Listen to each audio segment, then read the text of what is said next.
Factory boss Lei Congrui paces the aisles of his warehouse in China's eastern Jiangsu province, inspecting what he calls erotic clothing. Lei's company Midnight Charm turned over $1 million in sales last year, but now the self-proclaimed lingerie king is worried about the future of his business after hearing about President-elect Donald Trump's plans to raise tariffs on Chinese imports. North America is our main market, and the US region is still a pretty important segment for us. We hope that we can have a stable space for development in the United States. Of course, if the policy is implemented, we will definitely be affected. Guangyun County, where Lei set up shop in 2006, is known as China's lingerie capital. Once a sprawling farming community, Lei estimates that now about 1,400 companies and 100,000 workers turn out products here for the lingerie industry.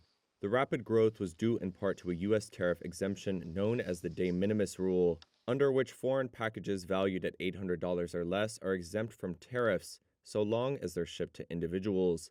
The de minimis rule has been the secret sauce behind the meteoric rise of the likes of Shein and Temu. Those Chinese e-commerce platforms are now household names in the U.S., and producers like Lei benefit from selling on them.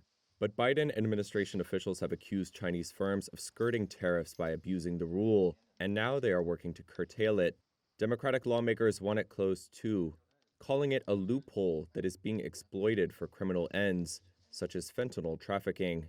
Similar limits on Chinese imports are being weighed up by the European Union and others. If the trade rule is removed, Nomura forecasts China's export growth to shrink by 1.3 percentage points. Should that happen, Guanyun would be hard hit, and so would Midnight Charm, which relies on the U.S. for 70% of its revenue. Lei is already preparing for the worst. If the tariff is increased now, our costs will increase and our sales volume will drop. And so our response could be, one, to use other measures to conduct business in the U.S., not only through e-commerce in the US, but maybe with local US business owners as well, or other ways. At the same time, we will look at developing in other regions.